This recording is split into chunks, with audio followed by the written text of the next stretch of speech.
নমস্কাৰ, এই মুহূৰ্তত আহি পৰিছে কেইবাটাও গুৰুত্বপূৰ্ণ খবৰ। আজি হৈছে 13 ফেব্ৰুৱাৰী আৰু এনেধৰণৰ খবৰসমূহ নিতৌ চাবলৈ চেনেলটো ছাবস্ক্ৰাইব কৰি ভিডিঅ'টোত এটা লাইক কৰি দিবলৈ নাপাহৰিব। তেন্তে বলক দৰ্শকসকল, খবৰকেইটা আৰম্ভ কৰোঁ। দৰ্শকসকল, আজি ৰাতিপুৱাৰ প্ৰথমটো খবৰ। মুখ্যমন্ত্ৰীয়ে কোৱা এয়া মিনি বাংলাদেশ নেকি? খিলঞ্জীয়াৰ সৈতে এতিয়া ভয়ংকৰ কাণ্ড সন্দেহজনক লোকৰ। হিন্দু পৰিয়ালক টাৰ্গেট কৰি লোৱা হৈছে এতিয়া জাঙুৰ খাই উঠিছে দল সংগঠন। দিব লৈছে এটা গুৰুত্বপূৰ্ণ খবৰ। হিন্দু পৰিয়ালৰ ওপৰত ভয়ংকৰ আক্ৰমণ সন্দেহজনক লোকৰ। সন্দেহজনক লোকে হিন্দু পৰিয়ালক আক্ৰমণ কৰাক লৈ উত্তাল মৰিগাঁও জাৰগাঁও। হিন্দুৰ ওপৰত বৰ্বৰ আক্ৰমণক লৈ ওলাই আহিল দল সংগঠন। এটা দল সংগঠনৰ লগতেই শ শ লোকে সাব্যস্ত কৰিলে উত্তাল প্ৰতিবাদ। পথাৰত ঘাঁহ কটাক লৈ দুই পৰিয়ালৰ মাজত হৈছিল সংঘাত। হিন্দু পৰিয়ালক দলবদ্ধ আক্ৰমণৰ অভিযোগ এতিয়া বিশেষ সম্প্ৰদায়ৰ লোকে। প্ৰায় 12জনীয়া দলৰ আক্ৰমণত আহত হয় যুৱতী মহিলাসহ 5জনকৈ লোক।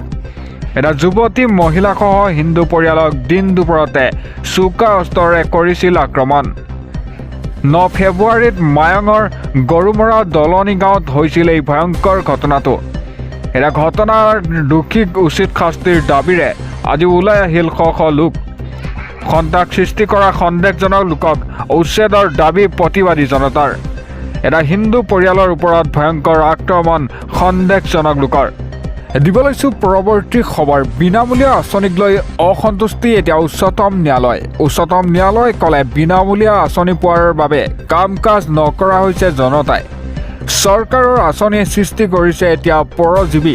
দিব লৈছোঁ এটা গুৰুত্বপূৰ্ণ খবৰ। বিনামূলীয়া আঁচনিক লৈ অসন্তুষ্ট এতিয়া উচ্চতম ন্যায়ালয়।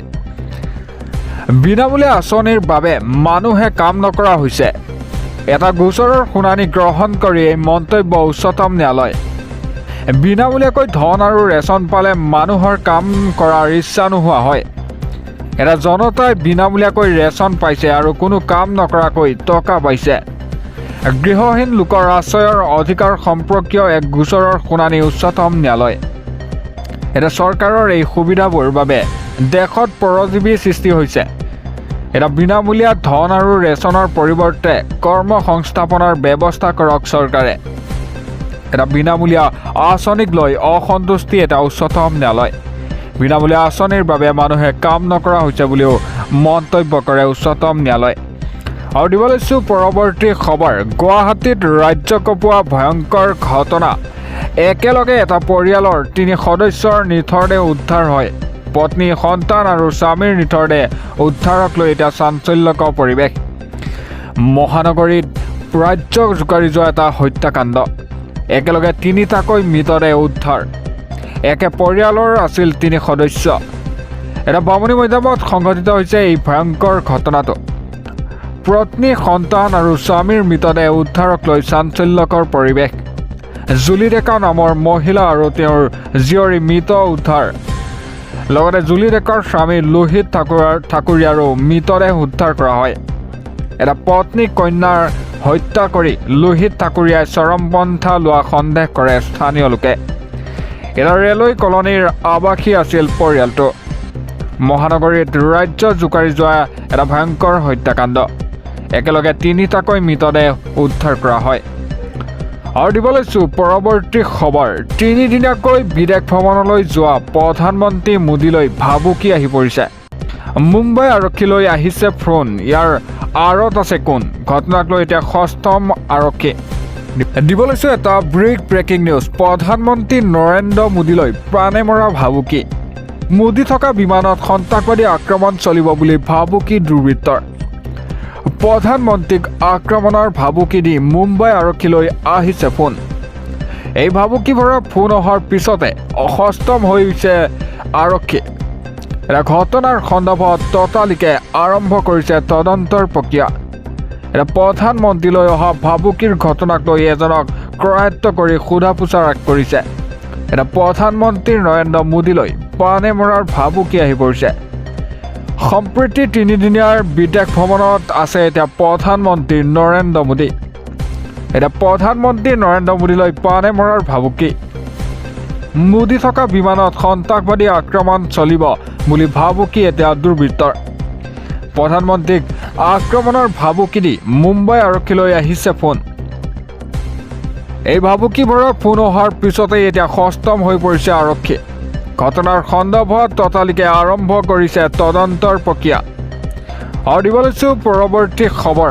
আজিৰ পৰা গুৱাহাটীত পুনৰ বন্ধ হ'ব খোৱাপানীৰ যোগান।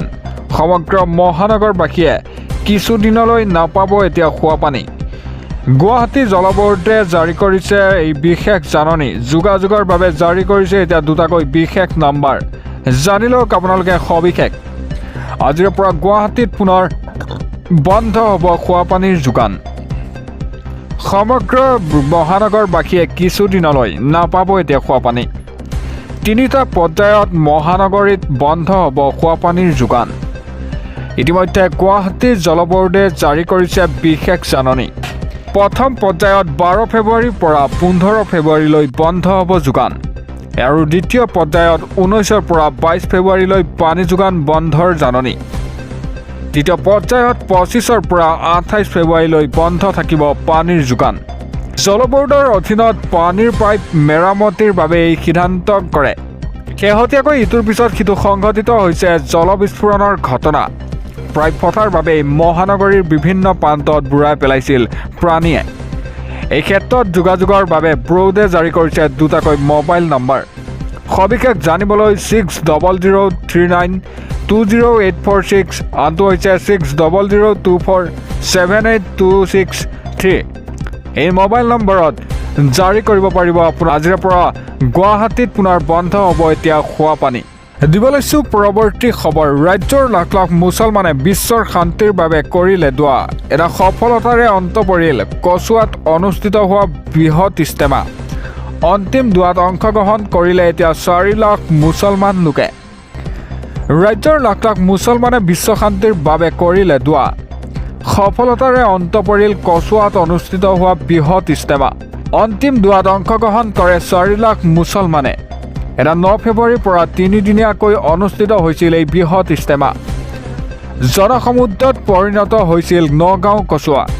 সমগ্ৰৰ বিভিন্ন প্ৰান্তৰ মুছলমানে অংশ লয় ইজতেমাত। ৰাজ্যৰ লাখ লাখ মুছলমানে বিশ্ব শান্তিৰ বাবে কৰিলে দোৱা। এটা সফলতাৰে অন্ত পৰিল কচুৱাত অনুষ্ঠিত হোৱা বৃহৎ ইজতেমা। অন্তিম দোৱাত এতিয়া অংশগ্ৰহণ কৰিছিল 4 লাখ মুছলমানে। আৰু দিব লৈছোঁ পৰৱৰ্তী খবৰ। হজ যাত্ৰাত নিষেধাজ্ঞা আৰোপ ছৌদি আৰবৰ প্ৰশাসনৰ। এতিয়া ভাৰতকে ধৰি বিশ্বৰ বহু দেশৰ কোন কোন মুছলমানে কৰিব নোৱাৰিব এতিয়া হজ যাত্ৰা। 2025ৰ হজ যাত্ৰীৰ বাবে একাধিক নিষেধাজ্ঞা ছৌদি আৰবৰ প্ৰশাসনৰ। কোটি কোটি মুছলমানৰ বাবে হজ যাত্ৰাক লৈ জৰুৰী খবৰ আহি পৰিছে। দিব লৈছোঁ এটা গুৰুত্বপূৰ্ণ খবৰ। কোটি কোটি মুছলমানৰ সম্প্ৰদায়ৰ লোকৰ বাবে এটা জৰুৰী খবৰ। জীৱনত এবাৰ হ'লেও হজ যাত্ৰা কৰাটো মুছলমান লোকৰ ভাগ্যৰ কথা। কিন্তু হজ যাত্ৰাত চলিত বৰ্ষত একাংশ লোকৰ প্ৰৱেশ নিষেধৰ ঘোষণা কৰে। এতিয়া হজ যাত্ৰা কৰিব বিচৰা কোটি কোটি মুছলমান লোকৰ বাবে জৰুৰী নিৰ্দেশনা। 2025ৰ হজ যাত্ৰীৰ বাবে একাধিক নিষেধাজ্ঞা ছৌদি আৰবৰ প্ৰশাসনৰ। এতিয়াৰ পৰা পবিত্ৰ হজ যাত্ৰাত অংশ ল'ব নোৱাৰিব শিশুসকলে। অপ্ৰীতিকৰ ঘটনাৰ পৰা হাত সাৰিবলৈ শিশুক হজলৈ নিয়াত নিষেধাজ্ঞা জাৰি কৰে। নিৰাপদ আৰু মসৃণ হজ তীৰ্থযাত্ৰা নিশ্চিত কৰিবলৈ এই সিদ্ধান্ত গ্ৰহণ কৰে। প্ৰতি বছৰে বৃদ্ধি পোৱাৰ ভিৰ আৰু শিশুৰ সুৰক্ষাৰ ওপৰত গুৰুত্ব আৰোপ কৰে। এটা বিশ্বৰ কোটি কোটি মুছলমানলৈ হজ আৰু উমৰা মন্ত্ৰালয়ৰ এই নিৰ্দেশনা। এটা ছৌদি আৰবৰ প্ৰশাসনে হজ আৰু উমৰা সম্পৰ্কীয় নিয়ম সলনি কৰি থাকে। 2024তো উমৰাহৰ সময়ত গ্ৰেড এন মছজিদৰ ওপৰত ফটোগ্ৰাফী পৰিহাৰ পৰামৰ্শ দিছিল। ইফালে হজ যাত্ৰীৰ ভিজাৰ নিয়মতো সাল সলনি ছৌদি আৰবৰ প্ৰশাসনৰ। এতিয়া ছৌদি আৰবৰ নতুন ভিজাৰ নিয়ম অনুসৰি একক প্ৰৱেশৰ ভিজা প্ৰদান কৰিব। এতিয়া ভাৰতকে ধৰি বিশ্বৰ 14খন দেশৰ নাগৰিকক একক প্ৰৱেশৰ ভিজা প্ৰদান কৰিব। এতিয়া পৰ্যটন ব্যৱসায় আৰু পৰিয়াল ভ্ৰমণৰ বাবে এবছৰ মাল্টিপল এণ্ট্ৰি ভিজা অনিৰ্দিষ্ট কাললৈ বন্ধ কৰা হৈছে। এইসমূহ দেশে কেৱল একক প্ৰৱেশ ভিজাৰ বাবেহে আবেদন কৰিব পাৰিব। যিটো কেৱল মাত্ৰ 30 দিনৰ বাবেহে বৈধতা থাকিব। এটা কোটি কোটি মুছলমান সম্প্ৰদায়ৰ লোকৰ বাবে এই জৰুৰী খবৰ।